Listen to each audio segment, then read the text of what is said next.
프로젝트 L 현장 땅 주인도 저였고 시공도 제가 했고 그러다 보니까 여기에는 기타 세금들까지 다 포함이 돼 있어요. 그러니까 이제 건축주들이 참고하면 굉장히 좋겠죠. 디자인하고 컨셉 잡는 거는 우리가 같이 방송을 했어요. 우리가 직접 개발하기 때문에 견적서를 공개한다라는 거는 사실 별 크게 의미가 없을 것 같다라는 생각 때문에 안 했고요. 타임랩스는 공개를 했습니다. 오늘은 원가 공개 바로 들어가 보겠습니다. 출발. 자, 안녕하십니까. 미치야 미친다. 광성의 아큐노TV 박 대표입니다. 반갑습니다. 이번 전 영상이었죠. 이번 전 영상이 프로젝트 L 현장에 타임랩스가 올라갔는데 질문들이 아직 아주 많습니다.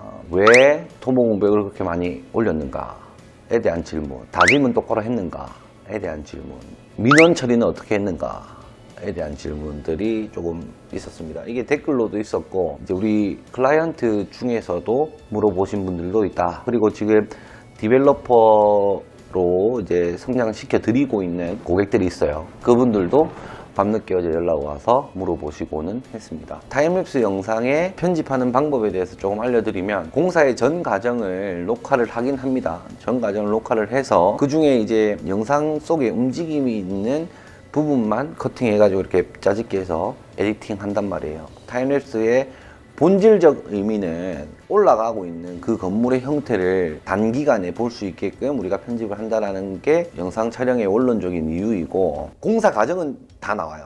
근데 영상이 빠르다 보니까 공사 과정이 다 안 보이는 경우도 있어요. 그럴 때는 퍼즈 버튼 누르셔가지고 지금은 뭐 터파기 하고 있구나, 지금은 바닥 기초하고 있구나, 이제 벽체 올리는구나, 뭐 이런 건 다 눈으로 확인할 수가 있으니까 그렇게 확인을 해주시면 좋을 것 같고, 자, 두 번째는 왜 옹벽을 그렇게 높였습니까? 라는 질문이 있는데, 거기가 그 지역에서 유일하게 남은 노란자 땅이에요. 또 산 중턱쯤에 있고요.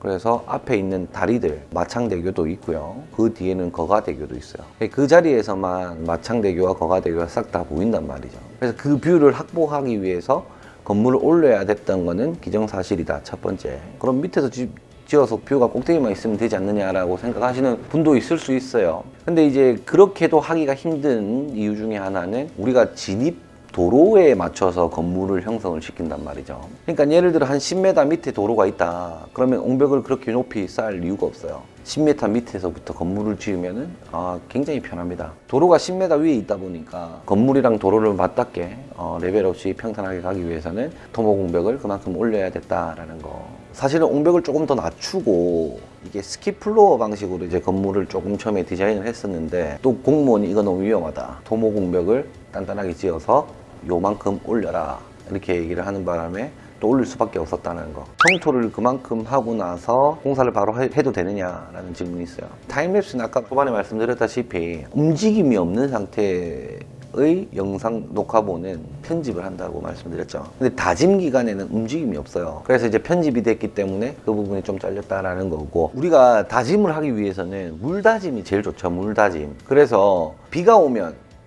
알아서 다짐이 되니까 가장 좋지만, 비가 안 올 경우에는 물이라도 뿌려가지고 다짐을 한단 말이에요. 물다짐을. 사람 한 명 써서 물을 뿌리는 것도 다 돈이지 않습니까? 공사 기간 중에 장마 기간이 포함이 돼 있었어요. 그래서 좋다, 빨리 성토해서 장마비를 맞추자.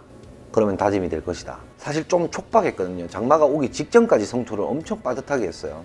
그래서 딱 이제 끝나고 나서 장마비를 맞췄죠. 그러고 다짐 쭉 눌렸습니다.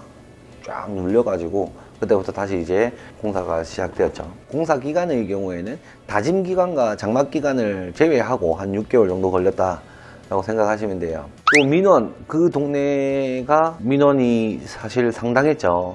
처음에 이제 민원이 상당했는데, 이 현장 같은 경우에는 건축주가 땅을 사서 우리한테 공사 의뢰를 한 것이 아니고, 저희가 그 대지 자체를 전체를 개발을 해서 나머지는 판매하고 딱 알맹이만 우리가 지고 있고, 우리가 이제 거기 다세대를 할까, 다가구를 할까, 카페를 할까, 내 집을 지을까, 막 이런 고민을 많이 하다가 토지를 구매하신다는 어떤 클라이언트가 계셨고, 그 클라이언트 분께서는 주거가 포함된 카페를 원하신다고 하셨어요. 오케이, 알겠습니다 하고 굉장히 오래전에 계약을 했단 말이죠. 처음에 이제 그 땅 지주가 그 뒤에 동네를 개발을 한 분이시거든요. 거기가 한 100세대 넘게 정도 빌라가 있는데 직접 시공을 해서 판매를 하신 분이세요. 그 지주분이. 그래서 그분께서 이제 뒤에 있는 벨라 100동을 100세대를 매매를 할 때 약정을 다 받아 놓으셨어요. 앞에는 2차 부지가 형성될 것이니까 조망을 좀 가릴 수도 있다.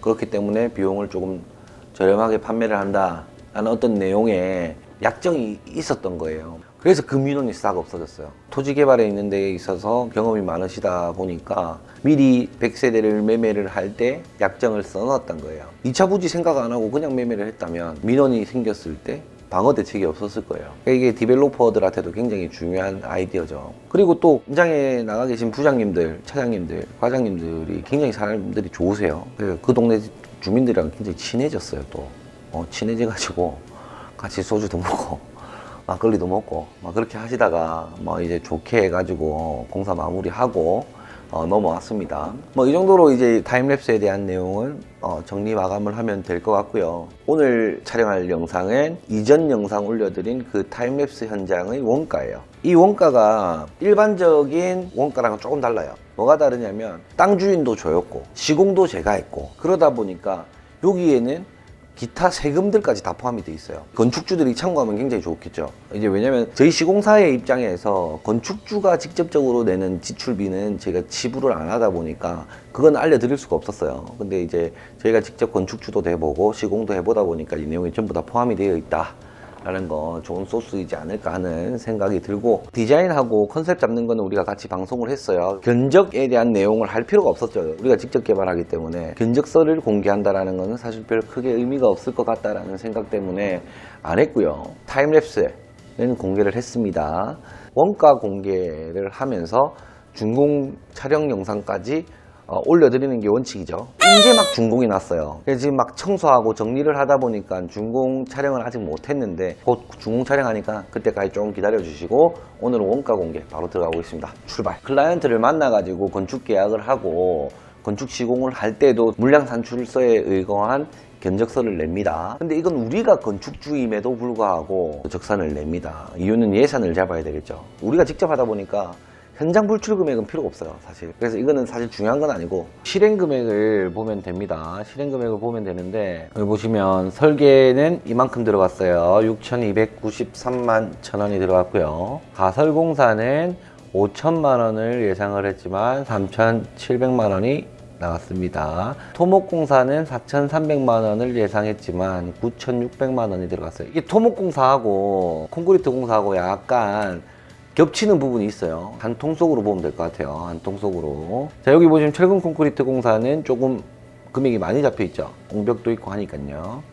근데 여기는 좀 작게 잡혀 있죠. 이것 두 개 합하면 4억 2천 정도 되고요. 이것 두 개 합하면 4억 7천 정도 되더라라는 거. 그래서 조적도 한 이만큼 들어갔고요. 타일 공사의 경우에는 제가 알려드릴게요. 적산 같은 경우에는 건축을 토대로 적산을 어떻게 뽑는지에 따라 좀 틀리긴 해요. 인테리어를 감안해서 적산을 뽑는 것과 인테리어를 감안하기 전에 적산을 뽑는 거는 적산 금액이 아예 다르겠죠. 주식도 마찬가지고 다 마찬가지잖아요. 결과론적으로 봤을 때 네, 그때 그랬어야 되는데, 그때 내가 이랬으면 내 말이 맞잖아, 뭐 이런 식으로 하는데, 건축도 마찬가지예요. 지금 결과론적으로 봤으면 그때 그랬으면 됐을 텐데 라고 얘기를 할 수 있지만, 예산을 잡기 위해서 인테리어까지 다 정리를 한 다음에 적산을 넣고 적산 내용 나와서 공사를 시작한다. 자, 그러면 얼마나 공사 기간이 늦어질까요? 건축 계획이 끝남과 동시에 인테리어 계획이 끝나면 좋겠지만 인테리어 계획은 끝날 수가 없어요. 왜냐면 마감을 보고 해야 되는 부분도 있고, 인테리어 같은 경우에는요. 이것도 한번 말씀을 드렸을 텐데, 주택 같은 경우에는 사람이 들어가서 살 수 있어야 준공이 나고, 상가는 껍데기만 있어도 들어갈 수 있다. 대신 화장실이 있다면 화장실 타일과 화장실 위생도기까지는 설치를 해줘야 된다. 그래야만 준공이 난다. 그러면은 여기 상가주택이잖아요. 주택은 당연히 완료돼야 될 것이고, 상가의 경우에는 화장실만 마무리하면 되는 거예요. 그래서 이제 건축 적산을 뽑다 보면 화장실에 대한 비용이 첨부가 돼 있겠죠. 그래서 인테리어 예산을 잡을 때 건축 적산에 포함되어 있는 인테리어 요소와 상계해가지고 섞어서 돈을 이 정도의 예산이면 되겠다라고 우리는 판단을 해요. 첫 번째는 이제 시간적 문제, 두 번째는 로스 문제, 제일 큰 게 세 번째라고 저는 생각을 합니다. 공사 기간이 한 5개월이라고 봤을 때 인테리어 5개월 후에 해야 돼요. 그러면 이 5개월 동안 건축주의 생각이 바뀔 수가 있다는 거예요. 인테리어에 대한 생각이. 5개월 전에는 돌이 좋았지만 5개월 후에는 풀이 좋다 할 수 있고, 5개월 전에는 파티션이 좋다고 했지만 5개월 후에는 커튼이 좋다 할 수도 있는 거예요. 그래서 적산할 때는 건축 적산만 하고요. 인테리어 예산을 따로 빼둔다라는 거예요. 타일 금액이 700만 원이지만 여기에 한 1000만 원 더 들어갔죠. 인테리어가 포함이 되면서 금액 증가가 되는 거예요. 그래서 이 설명을 드리는 거고요. 왜냐면 타일 공사는 화장실을 미리 만들어 둬야 된다고 말씀드렸잖아요. 건축 적산할 때는 타일이 뭐 들어갈지 정확하게 제품 넘버까지는 다 안 나온단 말이죠. 그래서 석공사는 아예 뺐어요. 석공사는 빼고 대신 타일로 마감을 지었고요. 목공사는 없었습니다. 여기 목공사로 표기가 되어 있는 부분은 외벽에 있는 목재 조형물 삭제했습니다. 삭제를 했어요. 그래서 이거는 빠졌다라고 보시면 되고요. 자, 방수공사는 1600만 원 나왔는데 1600만 원 얼추 비슷하게 썼네요. 금속공사, 이 금속공사에 돈이 많이 들어갔어요. 여기 재료가 포함이 되면서 금액 증가. 여기 난간, 계단 등. 요즘에는 제가 금속을 많이 쓰려고 합니다. 저희가 금속 공장을 해서가 아니라 금속이 마감이 조금 깔끔해요. 목재 같은 경우에 조금 터지고 석고보드 터지고 하면서 수축 팽창이 있다 보니까 그 모양이 깨집니다. 그래서 금속을 많이 쓰려고 노력을 하고 있어요.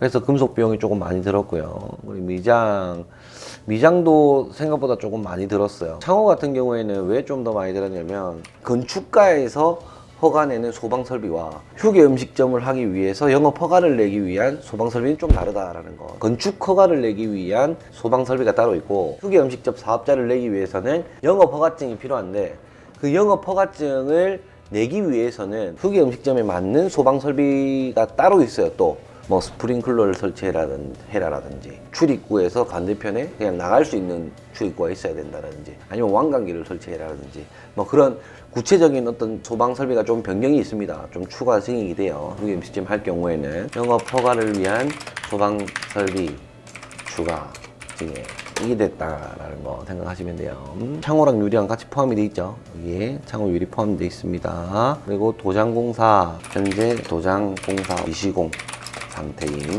시공하면 약 1천만 원 예상으로 잡아두시면 되고요. 1000만 원 정도 더 올라간다 보시면 됩니다. 수장공사가 여기 포함이 되어 있는데 금액 차이가 나는 이유가 수장공사에 있는 금속이 요 위에 있는 금속공사로 조금 빠졌고 기존에 수장공사를 하려고 했던 방식에서 가구라든지 이렇게 조금 빠지면서 정리가 되었다라고 생각하시면 돼요. 클라이언트와 저희와 계약이 된 상태에서는 구분이 정확하게 돼야 되는 게 맞습니다만은 우리가 직접 공사를 하다 보니까 수장공사에 단열재가 들어가 있는데 우리는 뭐 철근 콘크리트 공사하면서 그냥 다 넣었습니다라고 얘기한다든지 뭐 그런 경우가 있을 수는 있어요. 조금 착오가 있을 수는 있는데 이것보다는 우리는 이거를 봐야 된다라는 거, 이게 정확한 겁니다. 상세 내역 보시면 정확하게 나와요. 옆에 뭐 목재 금액 얼마, 도배 금액 얼마, 도장 금액 얼마 이렇게 다 나와 있으니까 마지막에 한 번 더 읊어드릴게요. 자, 그리고 기타 공사, 조경공사가 이만큼 들어갔고요. 자, 설비공사는 우리가 이렇게 정리를 하시면 돼요. 1,400만 원이었지만 3,700만 원 정도 들어갔다라고 생각을 하시면 돼요. 헷갈리면 이거 보시면 돼요. 헷갈리면 설비에 왜 이렇게 많이 돈이 한 번에 이렇게 많이 들어갔지? 라고 봤을 때 뭐 여기 있죠. 싱크대 외 구입금, 선급금, 잔금, 주방 원홀, 공사 분담금도 있고요. 안 땡땡팀 설비공사 1차 개선, 2차 개선 상금 이런 식으로 빠져 있네요. 이게 도면에는 표기 안 돼 있지만 물에 대한 대비 차원에서 설비공사를 조금 더 보강을 했다라는 거, 그러다 보니까 이게 금액이 조금 더 많이 오버가 됐다라고 생각해 주시면 되고, 요까지는 전기공사네요. 보니까 적산을 보면서 전기면 이 정도면 안 될까 했는데 아우 전기도 요즘에 다 단가가 너무 많이 올라가 가지고 자 이렇게 좀 많이 올랐다라는 거, 한번 상세 내역을 한번 볼까요? 대충이라도 한번 볼게요. 여기 보시면 상세 내역이 전부 다 있어요. 계약금, 중도금, 감리비, 뭐 적산 선급금, 컨테이너 이동비, 비계 선급금, 아시바 정확하게 다 나와요. 한 개도 안 뺐습니다. 제가 이거 그냥 시청자들 다 보여드리자, 우리가 어떻게 했는지 싹 다 보여드리자 해가지고 한 개도 안 뺐어요. 사토 운반비 목수팀, 분할지금, 레미콘 사용료도 싹 다 들어와 있고, 긴급 용역 모임 다 들어와 있고, 선급금, YMC 자재대 전부 다 하나도 빠짐없이 기입을 해놨다라는 거 참고로 하시면 일하시는데 엄청 도움이 될 것 같네요. 수장공사에도 다 나와 있어요. 도배장판, 도배장판공사, 내장목수, 문, 그라술, 내장목수, 문, 합판, 각재, 내장목수, 단열재, 스티로폼 다 나와요. 전기계약금, 노무비 다 나와 있고요. 전기공사를 우리가 했으면 좋았을 텐데 직영으로 개발하고 건물 짓는 곳에서는 우리 직원이 직접 들어가면 돈을 아낄 거 아니에요. 우리는 협력업체를 맡겨서 시키는 건 저는 저희 협력업체 믿거든요. 클라이언트는 우리 협력업체를 못 믿을 수 있어. 우리 직원만 믿을 수도 있거든요. 그래서 우리 팀을 그냥 현장 배치하고 우리는 협력업체 쓰고 막 그렇게 했습니다. 그래서 8억 1,700만 원의 공사를 마무리를 해야 됐고 8억 1,800만 원의 공사를 끝냈다. 예산도 좀 작게 잡았는데 공사를 아주 잘했다 보면 됩니다. 근데 여기서 끝일까요? 그게 아닙니다. 건축주가 내야 되는 것과 우리 시공팀이 내야 되는 것들 좀 있긴 하지만 시공사가 하는 부분들은 볼드체로 해놓고요. 건축주가 하는 부분들은 이렇게 감교 색칠을 해 놓겠습니다. 자, 이 부분은 이제 건축주가 해야 되는 부분인 거예요. 건축주가 지금 따로 들어가야 되는 게 한 8천만 원 정도 나갔네요. 8천만 원 정도. 그리고 시공사가 부담해야 되는 게 조금 오바를 타죠. 이제 건축주가 내는 금액들이 확 포함이 되면서 9억 6,800까지 올라가는 거예요. 우리 건축비가. 여기서 이제 우리가 판매가 이루어집니다. 여기 보면은 여기 딱 판매비가고 전부 다 여기 내놨습니다. 이것까지 공개해야 되겠냐라는 생각이 있지만 원래 다 까발리는데 뭐. 토지대가 5억 2,900, 5억 2,900 똑같이 팔았어요. 똑같이. 지금 이 땅을 제가 들고 있었던 기간이 2년이 훌쩍 넘어요. 그래서 양도세는 발생하지 않는데 다른 분들도 이렇게 하세요. 저는 이렇게 하는 게 맞다고 봅니다. 왜냐? 토지대는 부가세 환급이 없어요. 그러면 아예 모르는 사람들하고는 FM대로 해야 되지만 지나다면 우리가 산 금액에 그대로 파는 거예요. 대신 땅값을 건축비에 엎는 거죠. 건축비에 엎어서 환급을 받을 수 있게끔 가는 거예요. 근데 여기 보시면 저희가 수익이 굉장히 작죠. 1억 벌었다라는 거는 사실 남는 장사는 아니에요. 남는 장사는. 이 현장은 이렇게 정리하면 될 것 같아요. 19년도에는 저희가 좀 힘든 시기였는데 우리를 믿고 토지 매매를 해주셨고 건축 의뢰를 해주셨습니다. 그래서 중간에 건축주의 자금난으로 문제가 있긴 했지만 토지 매매 이후에 저희의 형편이 조금 나아졌습니다. 많이 나아졌습니다. 조금이 아니고 많이입니다. 많이 나아졌습니다. 그때의 감사한 마음이 현재까지도 지금도 있어요. 그때 감사하게도 토지 매매 해주셨고 건축까지 의뢰를 해주셔가지고 굉장히 감사한 마음이 지금도 남아있어요. 그 마음이 있기 때문에 충분히 추가할 수 있는 금액과 대출 비용에 대한 이자도 추가 금액 청구 없이 마무리하였습니다. 돈은 많이 남지 않았지만 마음은 너무나 감사하고 뿌듯하고 좋습니다. 자, 여기 보면은 9,600만 원을 벌었다고 되어 있는데 이자 비용이 사실은 여기서 얼마가 나왔냐면요, 달달이 370만 원씩 나갔어요. 370만 원씩 1년 하면은 4,400만 원이에요. 여기서 이것만 빼도 지금 이거만큼 벌죠.